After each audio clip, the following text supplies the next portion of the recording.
Hello Sagittarius Collective, Sun, Moon, and Rising. Ako po si James. Kamusta po kayong lahat? And welcome to James Tarot PH. Diretso na po tayo para sa inyong April bonus reading.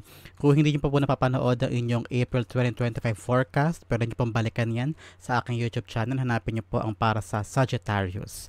So ngayon, tingnan natin kung ano yung mga dagdag mensahe, kaalaman at sa kagabay na gustong ipaabot sa inyo na inyong spirit guides para sa buwan ng Abril. Tulad po na kagawian, kung yun po yung maka-resonate kayo and leave the rest. Yung pong ibang impormasyon ay para po sa ibang Sagittarius yun. So, relax ka lang dyan. Gamitin mo ang iyong intuition para makuha mo yung akmang messages na kaloob sa iyo na iyong spirit guide sa ating reading for today. Thank you po again for the likes, for the shares, for the subscriptions, and also for those who are not skipping the ads. Saka po sa mga nag-donate, maraming salamat po sa iyong generosity and kindness sa ating channel. So, Sagittarius, ano naghihintay sa iyo ng mga additional messages para sa buwan ng Abril? Inhale and exhale. At your overall energy, you have the Justice card. Wow.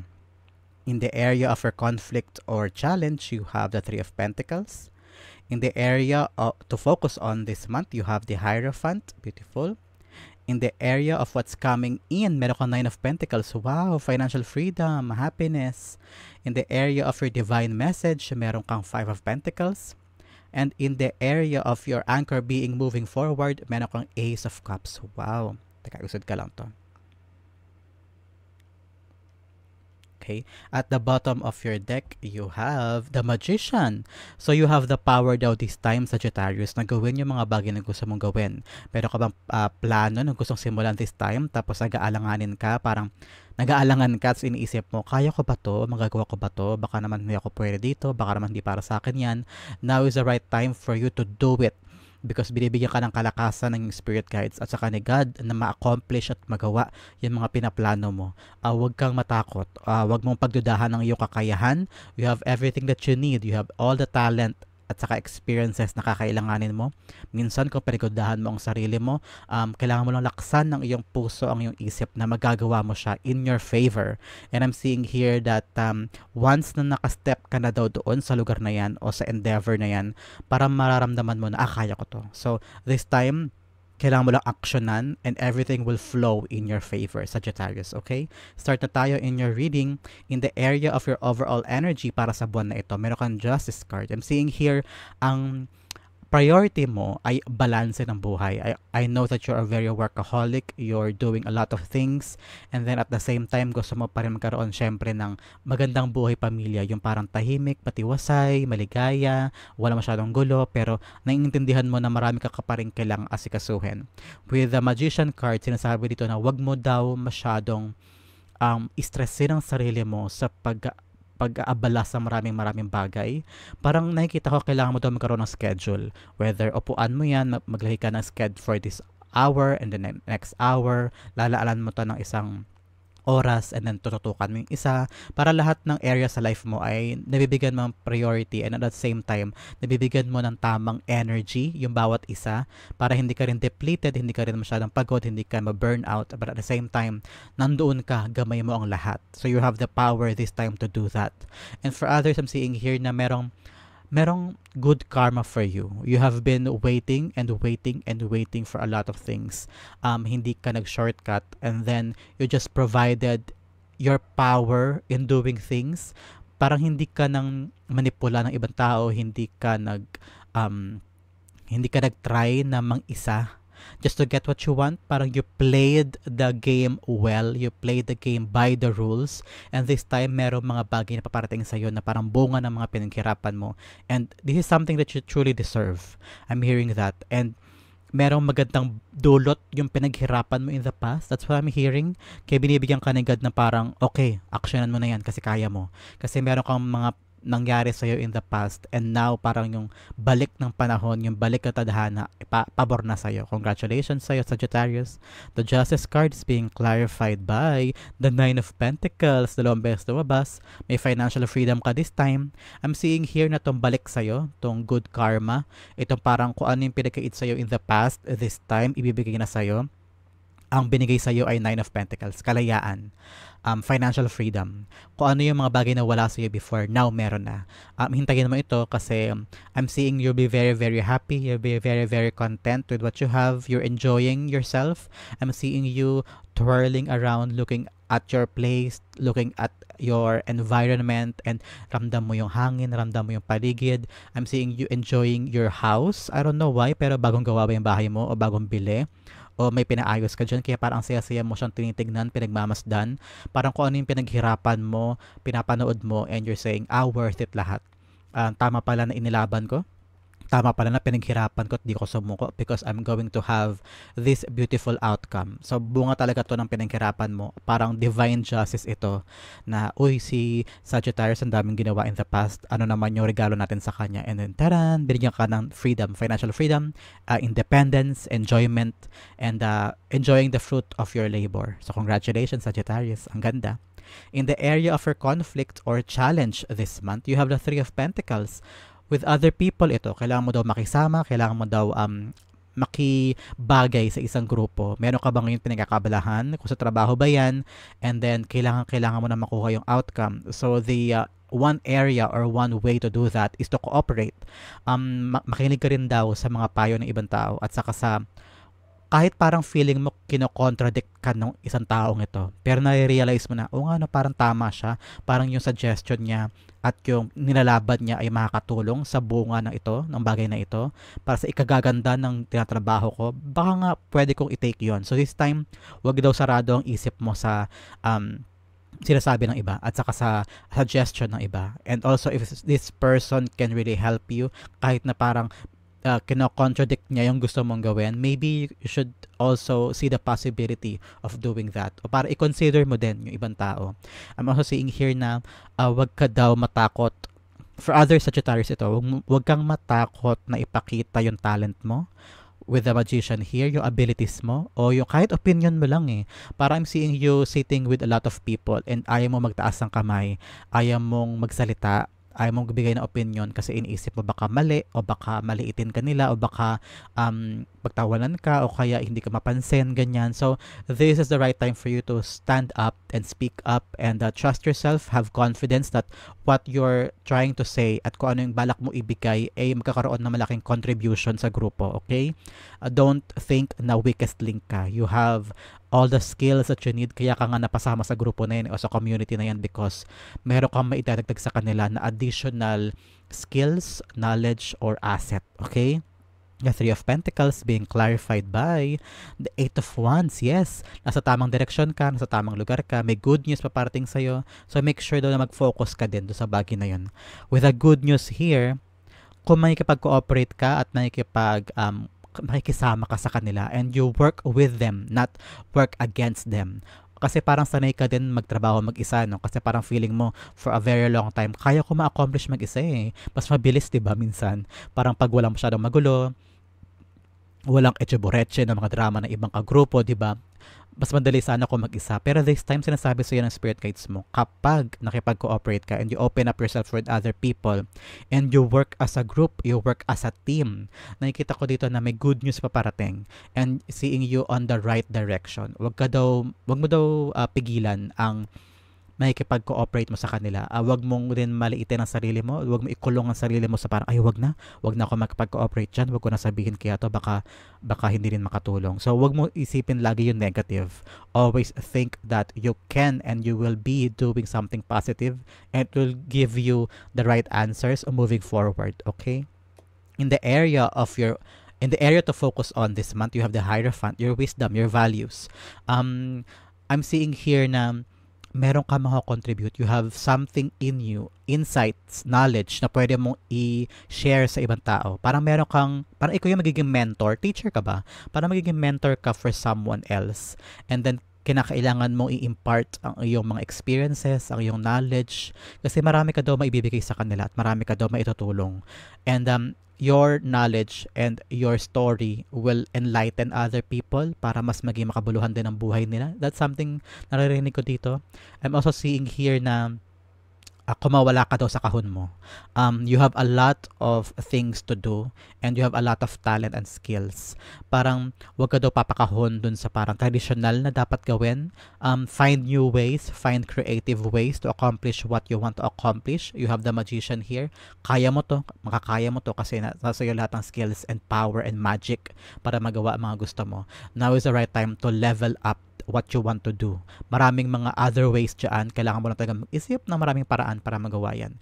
But for others, I'm seeing here, para magiging mentor ka talaga ng isang grupo. Makikinig sila sa iyo at aasahan nila at paniniwalaan ka nila because you have everything in your experiences and in your past na magagamit mo para ma-contribute sa mga ito. Okay? The Hierophant is being clarified by the Emperor card. Yes. Be the leader this time. Sinasabi ito, maging leader ka daw. Pangunahan mo sila. Be the best example that you can be with your wisdom, with your values, with your ugali, with your pinanggalingan, with your philosophies. Kung ano yung mga kaya mo i-contribute at ituro sa kanila. You have everything that you need. Maging mabuting example ka daw. That's what I'm hearing. Pangunahan mo sila para i-lead mo sila sa tamang lugar. Ganyan. Parang maraming umaasa sa'yo eh. Maraming taong umaasa sa'yo sa skills mo, sa magagawa mo. Whether breadwinner ka ba o kaya ikaw ang main source ng income o kaya sa grupo ninyo, sa trabaho, sa negosyo, ikaw yung parang boss o leader o supervisor o ikaw yung pinaka leader talaga sa grupo mo at magaling kang mag-lead sa kanila. Kaya mo, you can work under pressure. That's what I'm hearing. Kahit gaano ka gahol, gaano ka stress, kaya mong panghawakan ng isang bagay. And I'm seeing you here stepping up and seeing your potential and people are gonna applaud you. Parang, uy, ang galing naman ni galing naman ni Sagittarius. So, ito ang kailangan pag-focusan, being the leader and imparting what your experiences and knowledge. Maraming tao makaka-inspire at may inspire sa'yo. Okay, Sagittarius? In the area of what's coming in, ito ang papasok sa buhay mo this month. You have the 9 of Pentacles, financial freedom, independence. Because maraming tao naniniwala sa'yo at saka makikinig sa'yo, magiging leader ka in area of your life and you'll be able to work with them. May kasama ka. This is a group project, group effort. May good news pa parating. You're on the right direction. Bunga ito ng isang good karma. Parang biyaya sa'yo dahil sa mga pinaghirapan mo in the past. So, meron kang 9 of Pentacles here. Enjoying something, a very, very beautiful blessing. May independence din. Parang tumaas yung iyong kumpiyansa sa sarili mo. Parang you're enjoying what you're doing now. Parang ang bilis dumating ng mga bagay-bagay, parang smooth sailing. So this time, enjoy your life, Sagittarius, kasi maraming paparating sa'yo na ikatutuwa mo. At you will be saying yourself, ang sarap mabuhay, ang siya itong ginagawa ko, thank God, nasa certain trabaho ako, everybody is smooth, everything is smooth sailing, lahat ng tao nakakasalamuha ko ay okay sa akin. At saka parang you're enjoying your solitary. Kahit mag-isa ka, maligaya ka, kompleto ka, content ka sa life mo. And you'll be able to buy things. Sinasabi rin dito na parang mag-indulge ka naman daw sa self-love and self-care. Yun naman nakikita ko sa'yo for this month. Magpaganda ka, mag-ayos ka, bumili ka ng mga damit, ganyan. Everything that makes you happy. Na parang inaalagaan mo ang sarili mo this time, okay? The 9 of Pentacles being clarified by the Sun. Yes, happiness, yes. Ito talaga ang darating sa'yo this month. Area of what's coming in, happiness and self-love, self-care. Everything na pinagtrabahuhan mo, andyan na yung bunga. E-enjoyin mo yan. I'm seeing, I don't know why, pero I'm seeing you buying makeup. I don't know why, kasi parang saya-saya mo nakabili ka ng ganitong makeup kasi usually yung makeup na yan ang gusto mo mahal. And then dahil sobrang saya mo na-accomplish mo yung mga bagay, masaya ang environment and harmony sa trabaho o kaya sa family mo and you're thinking, why not buy something for myself? And you'll be very, very happy this time. I'm also seeing ang lakas ng health mo this time. At saka parang you're very free with the Sun and with the 9 of Pentacles. Malaya ka to do anything and you're very, very happy. Congratulations, Sagittarius. In the area of your divine advice, ito naman paalala sa iyo ng spirit guides mo. Uy, hindi ka mag-isa. Kaya mong labanan yung mga problema. I'm seeing here na yung bawat struggle mo daw, hindi yan balakid sa iyo at hindi yan dapat magpahinto sa'yo. You have the abilities here with the Magician. Kaya mo, kakayanin mo, and always continue moving forward. I'm seeing here na hindi ka nag-iisa. Yun talagang message hindi ka nag-iisa. I don't know why yun ang paalala sa spirit guides mo. Na, kasi parang pakiramdam mo lagi, parang you're left alone. There's no one else to talk to. Pag may problema ka, wala kang masabihan, o kaya pag may pangangailangan ka, parang wala kang malapitan, ano. Pero sinasabi ng spirit guides mo, uy, marami dyan sa paligid mo na nagmamahal sa'yo, kailangan mo lang lumapit, kailangan mo lang mag-reach out to them, and they are there to catch you and to give you help, ganyan. So, wag mo daw lagi isipin na mag-isa ka. And for others, I'm seeing here na kapag may problema, kapag parang feeling mo walang pag-asa, lagi mong isipin na, hindi, bukas, kaya ko. Bukas, bibigyan ako ni God ng opportunity at kakayanin ko yung ibibigay niya. And I have everything that I need para matapos at malagpasan ang problema na ito. Ang ganda ng paalala sa iyo ng spirit guides mo. The Five of Pentacles being clarified by the Fool card. Yes, bawat araw may bagong simula. Because the Fool card is 0. Sabihin, starting over. So every day, binibigyan ka daw ni God ng bagong simula para matapos mo at ma-accomplish mo ang problema mo. Any area of your life that you feel that you're struggling, halimbawa love life, o kaya trabaho, negosyo, kaperahan, lagi mo daw iisipin na, uy, everyday may new start para sa'yo. May pagkakataon ka to achieve the things that you want. Huwag ka papaapekto sa iyong mga kahinaan. Always use your strength, yung mga asset mo. Gagamitin mo yun para everyday mabigyan ka ng bagong chance to do and have the possibilities and potential to do and achieve what you want. Okay? Sagittarius, yan ang paalala sa inyo spirit guides mo. Everyday pagising mo, this is a brand new day, a new start for me, and I have all the chance para makuha mga gusto ko. Okay? In the area of your anchor being moving forward, so pagkatapos ng Abril, papasok ng Mayo, Ace of Cups, heart fulfilled, very happy. I'm seeing you pagpasok ng Mayo, may kaligayahan ka, something na makukuha mo achievement, whether sa trabaho o sa family or love life that will make you so happy. May darating sa life mo because Ace of Cups is having something new emotionally. So siguro this time pagpasok ng Mayo, meron ka ng bagong trabaho o new love life. That's what I'm hearing. New love life that will make you so happy. O kaya negosyo. Yan, magsisimulan mo na. Magiging nakatayo na siya. I'm seeing nakatayo na. Ribbon cutting na. Nagawa mo siya. Tuwan-tuwa ka kasi natupad. That's what I'm hearing. May katuparan in the end of the month. Papasok ng Mayo, and that will make you so happy and so excited. I don't know why so excited. Someone is getting married with a Hierophant also here, and someone is getting pregnant. That's what I'm hearing. Because bunga siya ng manifestation mo with the Magician. So pagpasok ng Mayo, matuwa ka kasi merong manifestation sa matutupad sa iyo, and it will make you so happy. Okay? The Ace of Cups being clarified by the Eight of Cups, yes, moving away from a past endeavor. Parang this time, lalarga ka na, patungo ka na sa lugar na may maraming potential, and ginagamit mo yung buong puso. Very happy, very excited sa mga papasok sa'yo pagpasok ng Mayo. And you have the skills, bunga ito ng iyong manifestations. So, that is our reading. That's some additional messages. We have uncovering treasure beneath the surface lies great bounty. So kung ano man daw itong kailangang pasukan mo, na pakikisama, group effort, group project, and you have to be a leader of your life, enjoying everything that meron sa buhay mo, mag-focus ka sa strength, and the hopeful heart. Pagpasok ng Mayo, may iwanan ka sa past mo na parang, okay, it's time for me to go to May. I'm very happy. I'm very excited. Kung ano man yung dadaanan mo, makikita mo sa dulo daw, nandun ang treasure, nandun ang magandang resulta. Kaya wag ka susuko this time. Ito pa another message. You have 111, destiny. Follow what you feel. Listen as your intuition helps to guide you to what you are manifesting. Nakadestined daw sa'yo yung mga minamanifest mo. The inner whispers are helping you to create all that it is that you desire. Listen, lean in, and follow your soul. Kung ano yung tawag ng damdamin with the Ace of Cups, sundin mo daw yun, huwag ka matakot, and always start over, okay? Itong affirmation mo na pwede mong gamiting mantra, Sagittarius, life is always happening for me. I am allowing myself to lean in to what feels good. Yes, kung ano yung magpapasaya sa'yo at kung ano yung tibok ng puso mo, kung nasaan ang puso mo, dun ka, and everything will work out in your favor, at yan ay destined para sa'yo. So, Sagittarius, saan po kayo nakarelate, saan po kayo nakaresonate, comment down below and I'll be reading your messages. This is your April bonus reading. Thank you again for watching. This has been James for James Tarot Page. God bless everybody.